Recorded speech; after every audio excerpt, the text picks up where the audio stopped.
My name is Abigail Todd. This is a video for Colorado Christian University's Research and Statistics course for the Counseling Education and Supervision program. This video will discuss my personal approach to teaching topics such as research and statistics to future counseling students. Thank you for taking the time to review.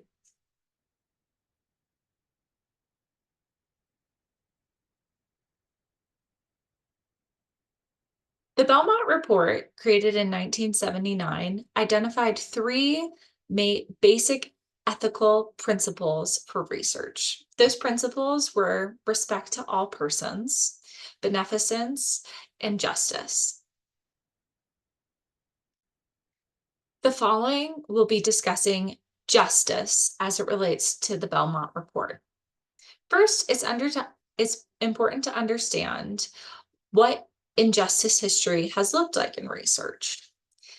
Balkin and Keiss, 2016, explained the lengthy history of research that was conducted before IRB approval was mandated. During this period, infamous studies like the Tuskegee experiment impaired poor Black men from rural America with life-altering diseases and no treatment. Additionally, horrific research was conducted by Nazis, such as Dr. Mengele, aka Dr. Death.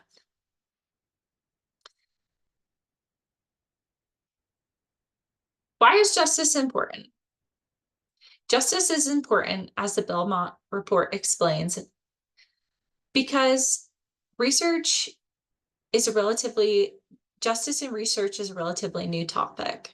As we can clearly see from the aforementioned injustices in the name of research, which have been previously described, such as the Tuskegee experiment.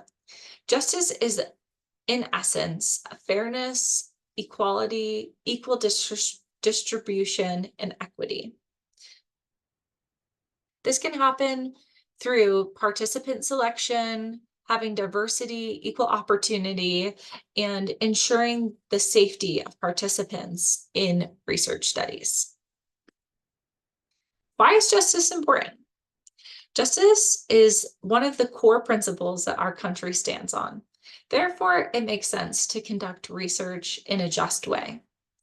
What does it mean, though? Conducting research with a just perspective can relate to what population is selected, including not just selecting people from impoverished populations, people who are incarcerated, people who are in mental institutions.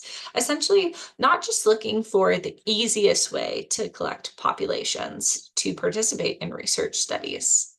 This is also important as it relates to how the research is implemented, such as if there is great research findings, then all populations of people should be able to access that research, not just the population that maybe participated in the study or who didn't participate in the study. I think of this related to equine therapy, as this is a topic that I'm very interested in.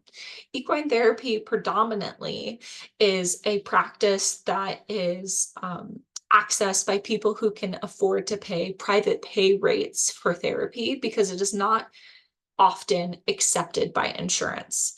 Therefore, when conducting equine therapy research, it would be important to have the studies and the findings related to the interventions valid and usable for all populations of people.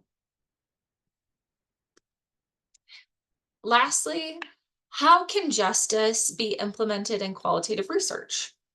Well, I love this photo because it looks at the benefits from the research perspective and the burden of research on people who are not researchers, oftentimes people who are from minority populations or people who are disadvantaged. When conducting a quantitative research study, it is important to have a representative sample size and conduct research that is actively supporting diversity and inclusion.